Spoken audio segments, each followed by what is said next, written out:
Živimo u Rusiji. Od mnogih naroda koji naseljavaju Rusiju, jedan od najstarijih su Jevreji.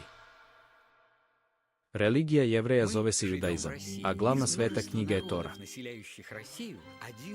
U divnom jevrejskom kalendaru Tori je posvećen jedan od najveselijih praznika minus Simhat Tora, što znači radost i sreća. Od tog praznika počinje godišnji ciklus čitanja te knjige. Mali rukopisni odlomak iz Tore sadrži mezu za minus čuvar vrata jevrejskog doma. A u kući se peče hleb koji se zove hala, za drugi praznik minus šabat, koji je svake subote. U davna vremena na zemlji nije bilo ničega. I Bog je naumio da stvori svet.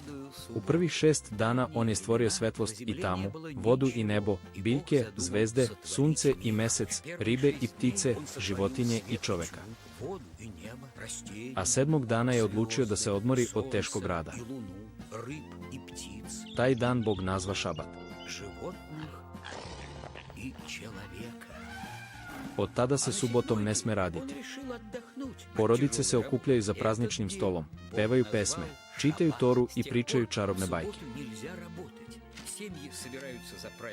I svaka je kao dragoceni kamen samocvet.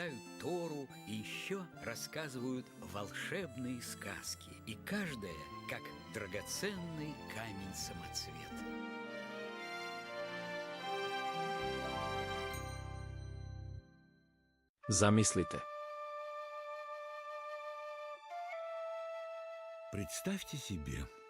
Još pre stvaranja sveta imao je Gospod Bog svoje glavno blago minus knjigu nad knjigama. Bibliju, Toru. Došao je dan i Tvorac je odlučio da da knjigu nad knjigama ljudima. I tako je pozvao proroka Mojsija na planinu Sinaj. Zamislite. Saznali su za to anđeli i pozavideli su što njima neće pripasti božanski dar. O Bože! Ogo! Ali nije za anđele Tvorac čuvao knjigu nad knjigama. Jer je Gospod stvorio ovaj svet i čoveka u njemu. Upravo zato da mi, ljudi, njemu na radost čitamo i ponovo čitamo svetu knjigu. Ispoznajemo božansku mudrost dan za danom, godinu za godinom. Evo što sam nekada čuo na veseli praznik Simhat Tora od svog dede. Evo sad sam i sam deda, zamislite, i imam šta da ispričam. Ovaj dečak je ja u detinjstvu, a na njegovog dedu ja ličim sada. Evo o tom dečaku i njegovom dedi bit će moja priča. Desilo se to na Novu godinu, a ona je, zamislite, kod nas u jesen. Na dan kada se okuplja staro i mlado na novi susret sa knjigom nad knjigama. Kada Toru 7 puta pronose po sinagogi i svako može da je dodirne. Kada vađe dragoceni svitak iz baršunastog futrole i počinju da čitaju. Od prve glave, od prve reči, od prvog slova i tako 3000 godina. Bio jednom jedan dečak, zvali su ga Alik, nije bio glup, ali je sebe smatrao najpametnijim. I nije razumeo zašto gubiti vreme ponovo čitajući Toru.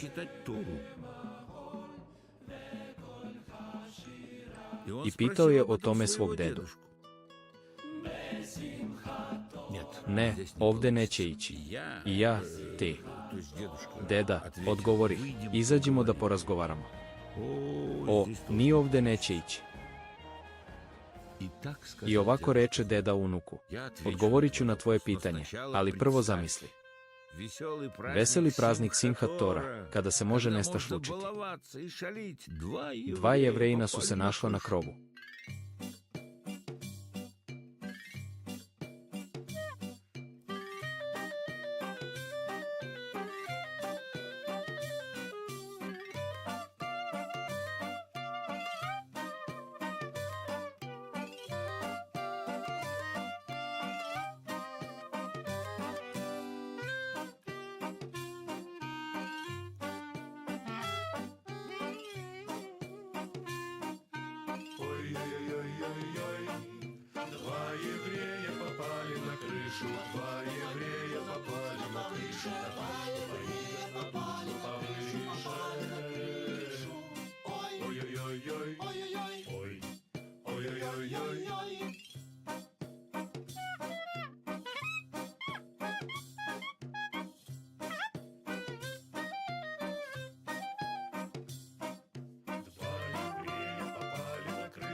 что пониже, на ту, что повыше. Два еврея попали на крышу этого апостола. Но там так прекрасно. Ой-ой-ой-ой! Ой-ой-ой! Два еврея на крышу попали, два еврея в трубу упали. Первый выпал в пыли и в саже, ну а второй не испачкался даже. Ko je od njih otišao da se okupa? Пошел мыться?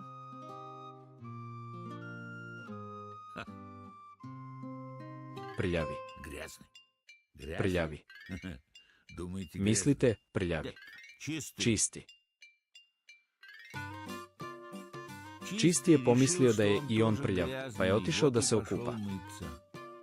A prljavi ništa nije shvatio.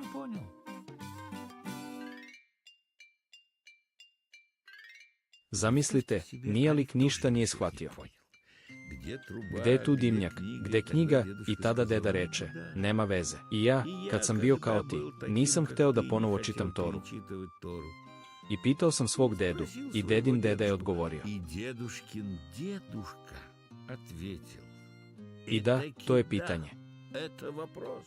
Ali prvo zamisli. Сначала представь. Bilo je to kada su mnogi Jevreji bili astronomi u gradu Pragu. Евреи были звездочетами в городе Прага. Pre 500 godina dva Jevrejina su se našla na krovu. Два еврея попали на крышу. Что пониже, ту, что повыше. Это опасно, но так прекрасно. Ой-ой-ой, ой-ой-ой-ой.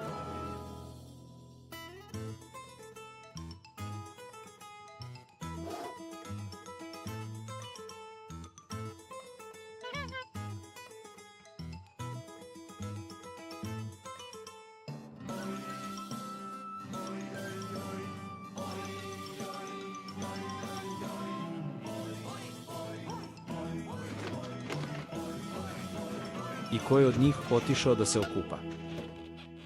Два еврея на крышу попали, два еврея в трубу упали. И кто из них пошел мыться? Чистый? Čisti. Ne, prljavi. Грязный.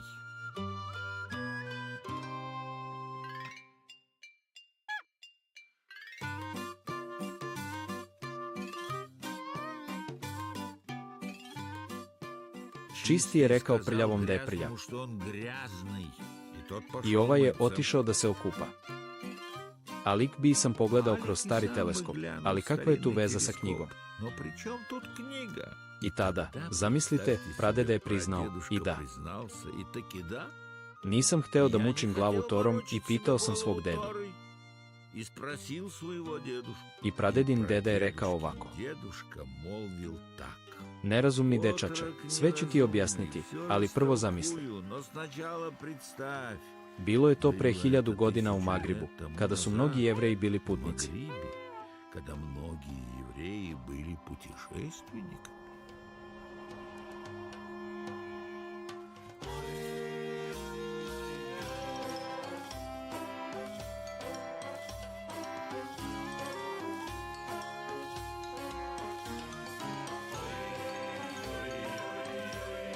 Попали на крышу, два еврея попали на крышу.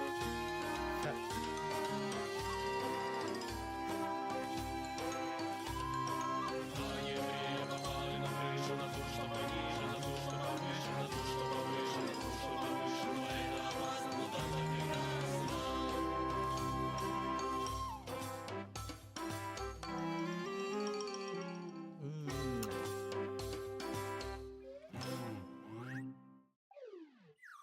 Ой-ой-ой-ой, ой-ой-ой, ой-ой-ой-ой, ой-ой-ой-ой, ой-ой-ой-ой.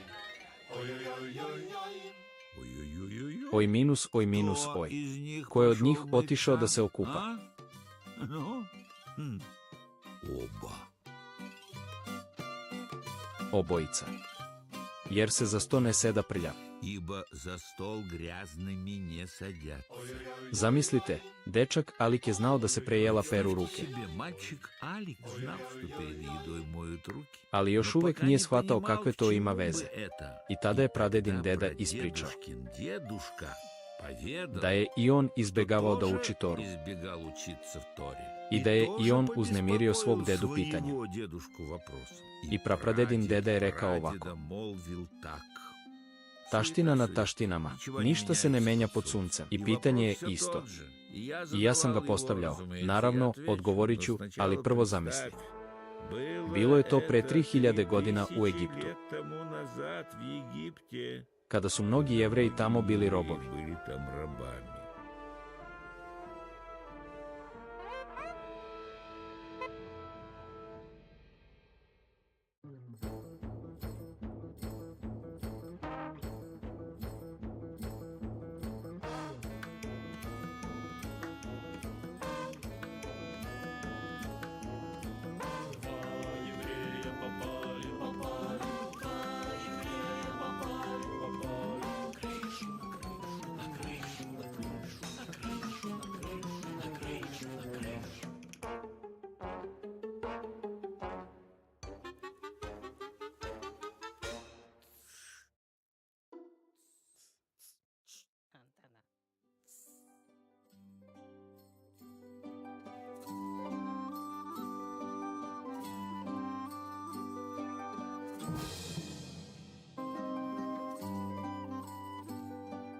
I ko je od njih otišao da se okupa?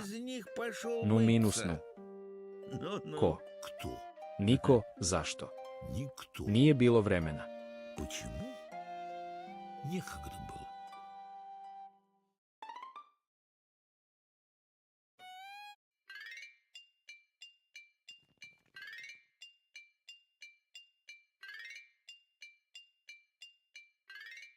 Slušajte, viknu dečak dedi, samo zamislite, sve je moglo biti i drugačije.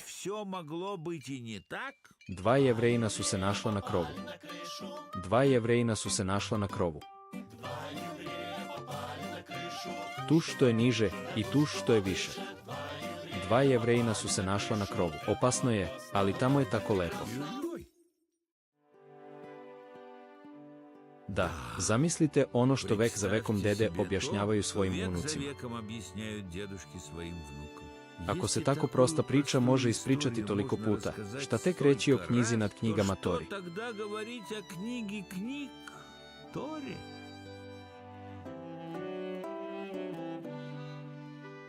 I evo šta mi je još nekada pričao moj deda. Znate li šta pravednici rade u raju? Sede kod drveta života i čitaju Toru, zamislite. Da. Представьте себе. Да.